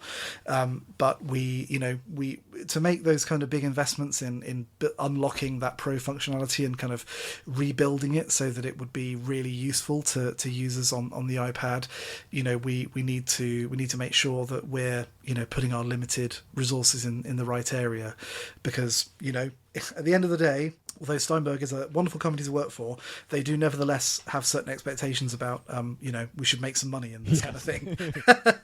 And, one of the challenges that we always thought about putting software on the iPad was that obviously we couldn't just sell it on a one-off basis like Dorico is on the desktop, because there's very, very few apps that are at all, used by large audiences. I know there are, there's medical apps for people in the medical profession. There's apps for people in the aviation industry and so on that are, sort of secret apps that are priced well outside what you or I might ever look at. But, musicians on the whole, then if they've got the choice of using, say, Notion for $15 or, Sibelius for a few dollars a month or whatever, if we were to come in and stick our app up there and say, even say StaffPad, which I think is a bargain at 90 euros or $90, whatever it is. But, that's obviously one of the most pricey apps on the entire store. And we wanted to really try to open up, in particular to students, to young people. We want, my kids, their first experience of computing was on an iPad. It wasn't on a computer, and I'm sure that's true for millions of children in us awful post-capitalist rich Western countries and so on. But there's lots and lots of kids whose first exposure to computing will be on that platform, and we would really like them to be able to experience Dorico on that platform. Yeah. So trying to pitch where the product is in terms of who's it really for, and how high can you go in it, in terms of, could a professional who would currently be using Dorico Pro on the desktop, could they really use just their iPad and get their job done? And the answer today, of course, is probably not. But it's not because the device isn't as capable. It's because we would need to really make a concerted effort to say, do you know what? We think parity between these two apps is not only achievable technically, which it is, given enough effort, but is going to pay off enough in terms of the revenues that we'll see as a result of spending all that time and money building it, that would make it worth our while and worth our users' while. And it's just sort of hard to predict, really. We're a few months in. As I say, we've got lots and lots of users. We've got a decent number of subscribers, which is great, and we are hopeful that the new features that we'll be introducing relatively soon will be not only useful to people already using the app, but also broaden its appeal to people who've maybe given it a try but it hasn't been terribly sticky yet. And it's very early days. Dorico's been on the market on the desktop for 5 years now, and for 5 months on the iPad. So we're at a very, very early stage, but we're committed to it. It's not like we're going to reduce our focus on it. We see it as now our third platform alongside macOS and Windows, and we hope that we'll be able to really build on what we've delivered so far in a way that will eventually hopefully take it towards the feature set of Dorico Pro. Yeah, and the free version, I'd imagine doing like outreach to schools that are iPad first and like letting them know, hey, if you have a music class, this might be a cool tool to look into adding, and then get them while they're young using iPads. And exactly. And it's great to hear that with Dorico 4, a lot of those features will also come to iPad. So that was a question I had, like, as far as development, it sounds like going forward, it'll be all the platforms are kind of being advanced at the same time. Absolutely, yeah. So we're building. This is the wonderful thing about having queues and so on, is that we're literally daily building the same app for Windows, for Mac, and for iPad. And so obviously we can't necessarily look at all of them with the same focus from a testing point of view every day and so on, but it's there every day, the latest version with the latest features in it. And I have an iPad here next to my Mac on my desk, and I can build the current development version on it and take a look at it any time. And yeah, we absolutely do think about the iPad now whenever we're building anything new in the desktop version. Obviously, most of our developers are primarily, not all of them even have their own iPads at the moment, which is something we'd like to sort of change in the future. But, the sort of core handful of us who are working on the iPad version all of this year, we've all got iPads on our desks and we're still using them and looking at it and so on. And it's now, part of every design consideration. How is this going to work on the iPad? Do we need to do anything special for the iPad version? And over the coming months and years, we anticipate kind of re-architecting effectively the whole app in such a way that it will be easier still to make things work on the iPad.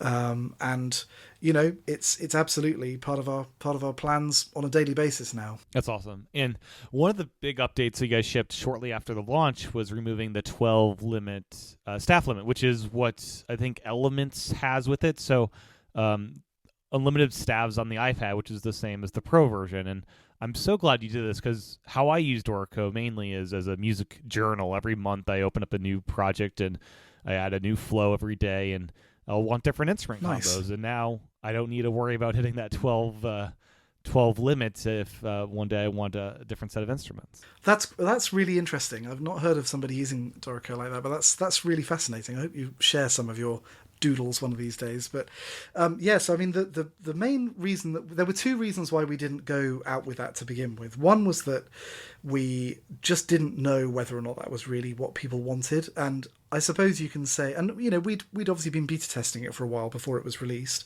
and we'd had a certain amount of feedback from our beta testers about, but they were all Dorico users already. All those beta testers were people, I think with that exception, pretty much all of them were people, maybe one or two hadn't used Dorico, but the vast majority of them certainly were Dorico users. And so one of the things that they would naturally expect to be able to do is take their big orchestral projects they'd done on the desktop version and put it on the iPad. But we didn't really have in mind that would be a major use case, because you couldn't use the same sounds, and obviously the fact that the iPad is somewhat more constrained in terms of the maximum amount of RAM that you can use, and we were also worried that really big scores might cause older iPads in particular just could crash because the memory usage of the score was sufficient that the OS would shut it down.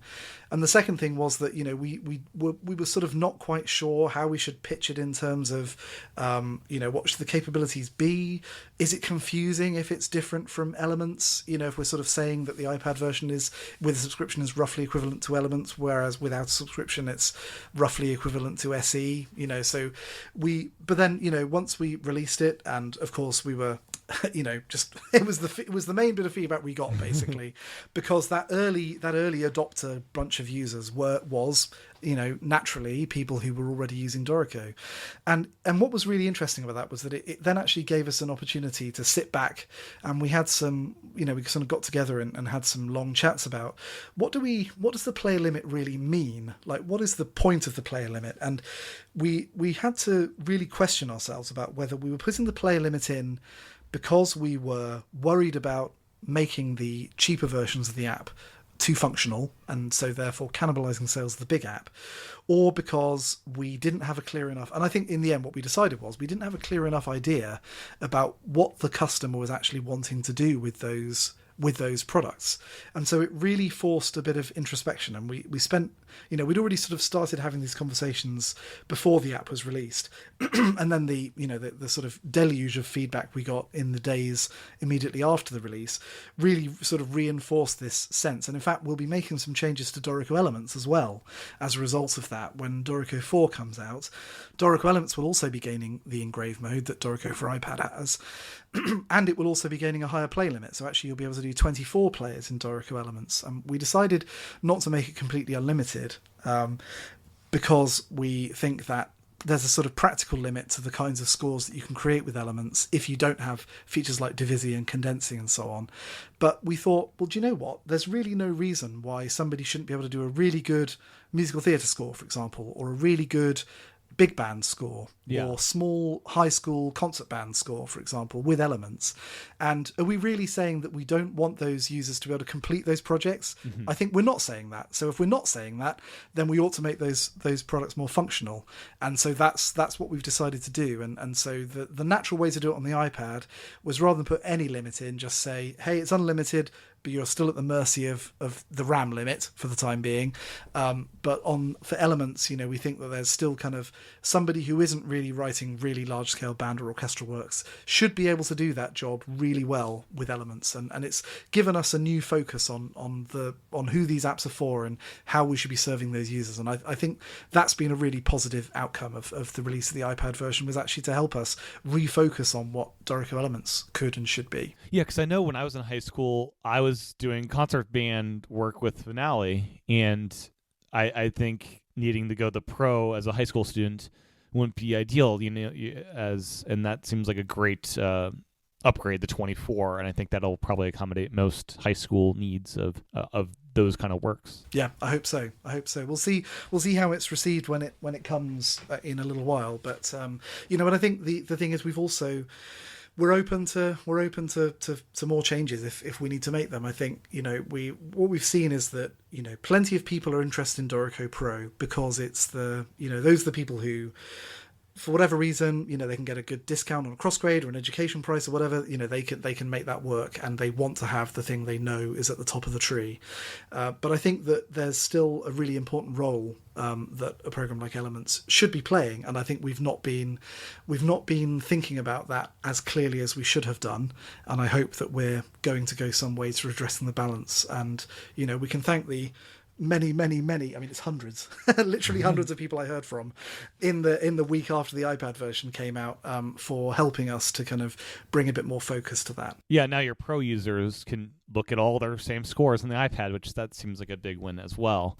Definitely. So with the RAM limit, something iPadOS 15 introduced was you did the developer basically asking Apple for an entitlement for up to, I think, 12 gigabytes of RAM if you have one of those fancy 1 terabyte iPad Pros with the M1 chip. Is that something that you think your team will end up doing? Yeah, I think we would like to improve the memory efficiency of Dorico anyway, in general, on all platforms, which would also help, especially on the iPad, because the price for going over your RAM limit on the iPad is very, very high. It's instant death. Whereas on the Mac, of course, or on the Windows, it's just a sort of a gentle degradation of your system performance and so on. So yes, we certainly will think about it. I think that at the moment, on my iPad Air, I'm able to open pretty big scores, but I think that what will be challenging is as and when people. I've got a couple of audio units that I use, like a piano and so on, that I use with Dorico on my iPad. But I think if we get to the point where there are really good, viable, and of course they could come from us at Steinberg as well. I very much hope that they will, some improved sounds that will obviously they will increase the RAM overhead of the app, as well as opening a big score. So I think that it's certainly possible that we will go to Apple and investigate whether we're allowed to have that entitlement. But at the same time, I don't want us to just take that and say, good, we don't need to worry about how memory efficient Dorico for iPad is anymore, because of course it really would then be only the very top of the range iPad Pros and so on that have more RAM than say my iPad Air does, and we want to be having that RAM limit keeps us honest in a way, and I think that hopefully for the time being you're probably not opening up your big 50 stave or 60 stave orchestral work because you really think that working on it on the iPad, because I don't think we're there yet in terms of the user experience of really managing a score of that scope on a display that small, for example. I don't think we've necessarily cracked all of the problems that need to be solved there to make that a really productive working environment. It's useful to be able to see that score and to look at the parts and all the rest of it, but I can't really imagine people starting their next, Mahler-sized orchestral work in the iPad version. And so I feel like the use cases are, they're going to take a bit of time to shake out in terms of what do people really want to open those or work on those really, really big projects for on the iPad. And if it really is the case that people want to write their next 70, 80 stave masterpiece on there, and we hear that a lot from people, then that's one thing. But I think that it's more likely that people are wanting to be able to, look at the parts easily for their big score, rather than necessarily sit down and have a really strong hour composition session where they're going to write the next 32 bars of the fourth movement of their symphony or something. Yeah. But we'll see. We hear a lot of feedback from our users, which is great, and it's really user feedback that will guide how we go. But as I say, I think not going straight for that big entitlement will keep us honest, and it will keep us focused on ensuring that you get a good experience with not a 16 gigabyte iPad Pro M1 right, if we can manage it. So external display support. This is something I'm very curious about. The ability to hook up your iPad to a big monitor. And I'm envisioning a day where your iPad, when it's hooked up, it could become just a virtual instrument, like a piano in front of you. And on the big screen is where Dorico really lives. And you have basically a 16:9 aspect ratio, fills the whole screen, takes advantage of all those pixels. Is that something you see one day, like the iPad transforming from this tablet interface to... you're basically at a desktop with the touchscreen in front of you to do touchy things, Yeah, it's really interesting, isn't it? I mean, I think I don't know how easy that will be for us to do in the near term, because we don't have direct access to all of Apple's nifty APIs for these things, But I think that it's certainly an intriguing prospect, isn't it? Because I think one of the things that we've also talked about in the past is, what would it be like to use the iPad as a companion to using the software on the desktop anyway? What if we use the iPad as a kind of second screen experience, like you say, either for an on-screen instrument or maybe for contextual help or for the mixer or something like that? Yeah, I think there are some very intriguing possibilities for either bringing the iPad in as a complement to the desktop, or, as you say, driving an external display from an iPad. I think that the possibilities will be governed by what's practical for us to do. But I dare say there's plenty of GPU grunt inside today's iPads to drive a big 4K display with a totally independent set of things than what you're seeing on the built-in screen, and it'll just be a question of how practical it is for us to be able to access all that power. Yeah. So towards wrapping up here, Shortcuts is now on Mac. And does that feature on Mac, that app on Mac, make it something more attractive to you to kind of look into for iPad as a thing to do? I'll be honest, we really haven't investigated Shortcuts at all. I think that it is... And I must say that even though I'm a dyed-in-the-wool Mac user, I've been using Monterey since the betas earlier in the summer. I've really not spent any time to kind of experiment with ways that it could speed up tasks that I do often. So I really I don't know what we could do there that would be useful. I'm sure there are lots of things. I mean, automation in general is something that we haven't really been able to spend a huge amount of time on in Dorico so far.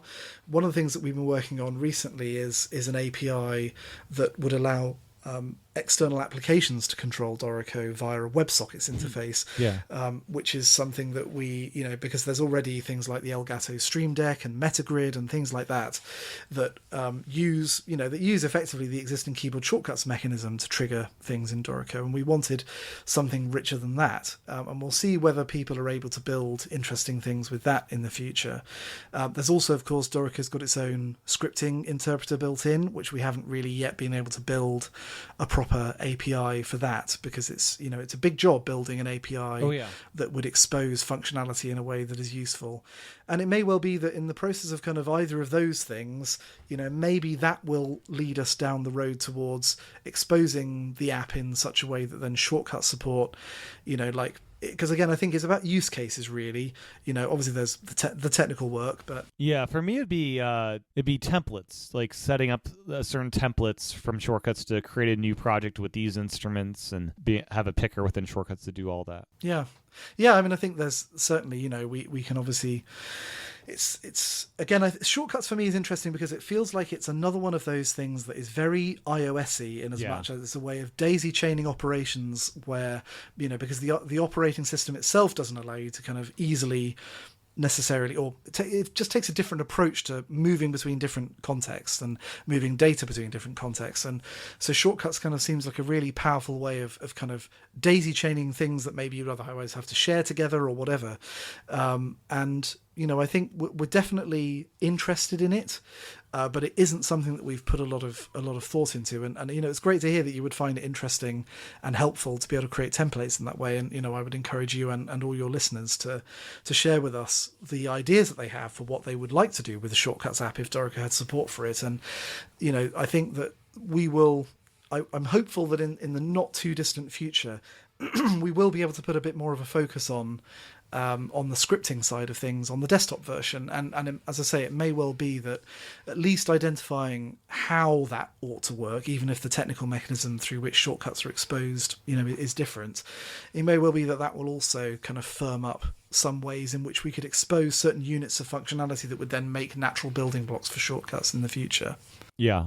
One way I am using it today already is whenever Dorico closes, iPadOS 15 now allows access to the file system in Shortcuts, so I automatically have the local files of the Dorico folder saved automatically to an iCloud folder as a backup, and that does happen. Yeah, it's nice. It's great. So every time I close the app, it just automatically saves into iCloud. Yeah, it's obviously that particular thing we'll try and get proper iCloud support in before too long, so that you won't have to do that anymore. But yeah, I mean it's very that's the kind of interesting sort of, it's on the edges, right? It's not the app itself, but it's what you do with the app in the wider context of how you use the device. And so great. Share those ideas with us, and I invite your listeners to do the same. We're very interested in hearing that. And as I say, I'm a Mac first guy because I've been using my Mac for 20 years, and I don't have the same personal kind of experience. I have, this year since I've got my iPad, I've tried to, put my Mac down for a day and really, really try and do the things that I don't need Xcode or whatever for on my iPad. And it's been really interesting to kind of feel the edges of the box, as it were, but also how you're supposed to get out of the box on the iPad. And it's just a very different mindset. And so I'm very, very, very open to hearing from people who've got a lot more experience than I have on that platform with the sorts of things that match up with their expectations, so that we can put that into the mixing pot and hopefully come out with something useful in the future. Excellent. Well, two final questions to wrap up here. First off, do you have a favorite keyboard shortcut that you find yourself just using all day in and day out? I do, actually. I do, but I don't know. Let me just open up my Magic Keyboard here. Just make sure I know what key it is on here. Yeah, muscle memory is different from... Yeah, that's right. It's the backtick key, which is the one just to the right of the shift key, or at least on my keyboard. It might have a different symbol on it on a US keyboard, but it's the one just to the left of the shift key on the fourth row on the left hand side, which is the sort of instant print preview shortcut. And basically when you hold that down, anything that is drawn on the screen, like if you're in Engraving Mode and you've got frame edges visible and handles for things and selections and all the rest of it, when you hold that key down, it basically hides everything, and it gives you... It's something I nicked from FontLab, which is another program that I've spent way too many hours over the years using, working on Bravura and so on. And the nicest thing about FontLab is those three keys at the bottom left-hand corner of the keyboard: Z for zooming in, X for zooming out, and the backtick key for previewing. And that set of three keys, it took us a while because we didn't add this feature until Dorico 3.5, but we always had Z and X for zooming in and zooming out. Because, I'd spent 2 years prior to Dorico coming out using FontLab day in, day out, and I just developed a real love of zooming in and zooming out with using those keys. Yeah. But then adding the backtick key was the final missing piece, because then you're looking at something detailed in Engraving Mode and there's a load of handles, or maybe you've got whatever it is, you've got a selection and you just want to see it exactly as it's going to be on the printed page. You just, for the duration that you hold down that key, all the invisible stuff that won't print, all the non-printing stuff, goes away from the screen, and then when you let go of the key, it comes back again. And as I say, I totally brazenly stole that from FontLab because it's my favourite keyboard shortcut in FontLab, but it's also my favourite in Dorico as well. And then I lied. There's actually two more questions after this. When I'm in write mode, something I encounter a lot is I want to play at a certain measure, And it Yes. seems that it's kind of hard to tell it to not play from the beginning, but I want to use like my trackpad to just tap on a measure to play from there. Is there a way to do this without pulling up the little panel at the bottom, the little Cubasis thing? Yeah, so you should be able to just select a note, and then once you've got a note or a bar line or whatever selected, then just hit the play button on the toolbar and it will play from the selection. Okay. That sounds super simple. Okay, cool. And then final question. Is there a certain feature in Dorico that just makes you smile every time you kind of use it and realize this is something that you kind of helped create and do? Oh gosh, I mean, there's so many actually. I mean, one of the nicest things about working on Dorico is that I work with such clever people. You know, we can sit around as a group and talk about these, you know, really sort of elaborate ideas for how something could work and how that could be useful to musicians and so on who are using the software, and then to sort of day by day see that take shape, and then actually to then be able to use it. I just think it's phenomenal, and I think the thing that gives me consistently the most pleasure in Dorico is actually popovers, which is the little kind of, and it's a different, we use the word popover in Dorico to mean something different than iOS means for popover. Of course, in iOS, it's kind of anything like a share sheet or a little semi-modal dialogue that pops up and then you do something and then you tap away and it closes or whatever.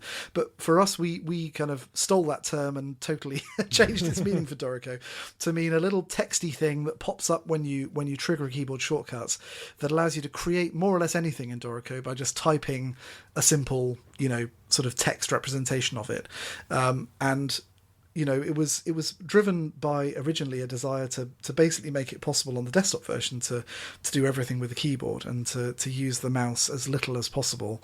And there are some things coming in Dorico 4 in the Shift-I popover, which is the sort of, we used to call it the add intervals popover, which is why it had the shortcut I. I love this popover, by the way. I use this all the time. Yeah, it's pretty great. And, you know, it's really, really nifty to be able to do things like do Shift-I and then 3, 5, flat 7, return, and it builds you, you know, sort of a bunch of major 7 chords, dominant 7th chords on top of your notes that are there, you know, in one go and so on. But some of the things that my colleague Michael has built over the last, I mean, they were actually sort of included by accident in the first iPad version. We took them out again. But there's a whole load of really, really cool musical transformation features that are coming in Dorico 4, which will also be in Dorico for iPad, that you can access via the Shift-I popover, and they are delightful. They I won't spoil the surprise any more than that, but just to say that, you know, there's also other ways of accessing them via dialogues and so on. You'll be able to get at them via the context menu on the secondary toolbar, but you can just open the Shift-I popover, and there are so many ingenious things that you can type into there that will transform the music in various very, very interesting and useful ways, and that does really give me a lot of delight when I use it. So popovers in general, but the Shift-I popover in particular, I think it's kind of like the Swiss Army knife of Dorico, and it's really, really cool, and it's only going to get considerably cooler in Dorico 4. That's great to hear. Anything else about Dorico that we haven't covered that you'd like to before we wrap it up? Gosh, I don't think so. I mean, you know me, I could talk all day and all night about Dorico, but it's probably best that you shut me up, really. Yeah. So where can people find more information about Dorico? Great. Yes, so if you want to find out about Dorico, the best place is just to go to dorico.com. That will take you to the main product page on the Dorico website, on the Steinberg website. You can find from there a special trial download page. There's all sorts of feature comparisons, there's videos, there's all sorts of stuff, so that's where you should start. If you want to find out more particularly about the iPad version, you can either just go to the App Store and search for Dorico, or you could go to, in your browser, you can go to dorico.com/iPad. That will take you to a special page that has some extra tutorial sort of content and shows you the iPad version in particular. I would also recommend that you check out our YouTube channel, which is at youtube.com/Dorico. There's so many really, really useful videos on there.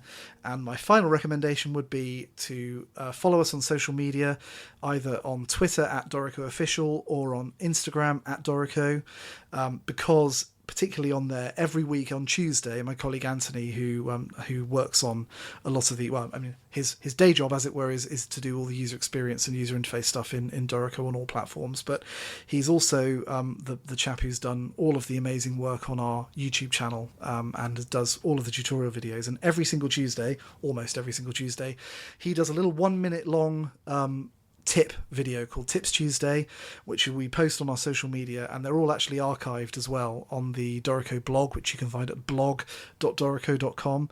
And there's now 150 of them. The last several months have been focused around the iPad version, and so there's 30-ish minutes of really, really helpful, just little tiny, here's how to do a single task in Dorico for iPad videos. They're really, really good.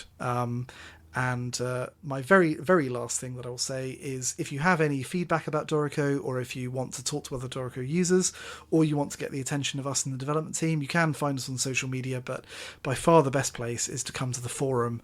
I'm on there every day of the year, come rain or shine, Christmas Day included, because because I don't well, yes, let's not go into why I'm on there on Christmas Day, but anyway, I am often to be found there. Christmas Day, New Year's Day, my birthday, you name it, I'm there. But there's also not only a great community of Dorico users who are using it across different platforms, including the iPad version, but also that is a place where we in the development team really do listen to our users. We'll take the feedback wherever we get it, but it's really, really great to have it on the forum, where we can also share that with other users. We can get a lot of different perspectives. And if you have any feedback for us about the iPad version, if you have any requests, if you want to talk about shortcuts or external displays or anything else that you would like to see in the future, the Apple Pencil, whatever it might be, please do come along to the forum. And again, the easiest way to get there is dorico.com/forum, which will redirect you to the right page. And yeah, I think that's probably more than enough. Excellent. And yeah, those 1 minute tip videos have been fantastic. I'm watching those as they go through my timeline. And when I first got in the Dorico, I was watching those old YouTube videos about the Mac app, because it is like the desktop app on iPad. So a lot of that stuff translates super well for just knowing how to use Dorico in general. Absolutely, yep. And obviously we what we will do as we kind of come back, and we'll come back around and refresh some of those older videos, partly because the app is so much richer and more more functional than it was. Like there's an old series on note input that doesn't take into account half of the amazingly cool things you can do with note input, including, of course, our favorite Shift-I popover. Yeah. So there's all sorts of stuff that we need to redo, and as we redo those, we'll try to make it applicable to all three platforms, to Windows, to macOS, and to iPadOS, so that no matter what platform you're using Dorico on, you'll find all the help that you need on our YouTube channel. So yeah, please do check it out. It's a huge amount of work goes into that, just like goes into building the app. But we do it all because we hope it'll be helpful to our users. And please do let us know if there's anything that we haven't done that you would like to see, or if there's anything that could be clearer, or anything like that. We're always listening. So please do come tell us how you find it. Excellent. Well, thank you so much for your time, Daniel. This has been such a fun chat, and it's been great. So thank you again. It's my pleasure. Anytime. So yeah, maybe after Dorico 4 emerges onto the scene, we can do it again. Yeah, sounds good. Great. Thanks, Tim. Well, that was my interview with Daniel all about Dorico. My thanks to Daniel for his time recording this interview, and my thanks to you for your time and attention tuning in. As a reminder, you can support this podcast at patreon.com/iPadPros, or by subscribing to the iPad Pros channel in the Apple Podcast app. Thank you to everyone that currently or has in the past financially supported the show. Every dollar is greatly, greatly appreciated, and really does go a long way in helping out with the production of this podcast. With that, I'll talk to everyone again real soon.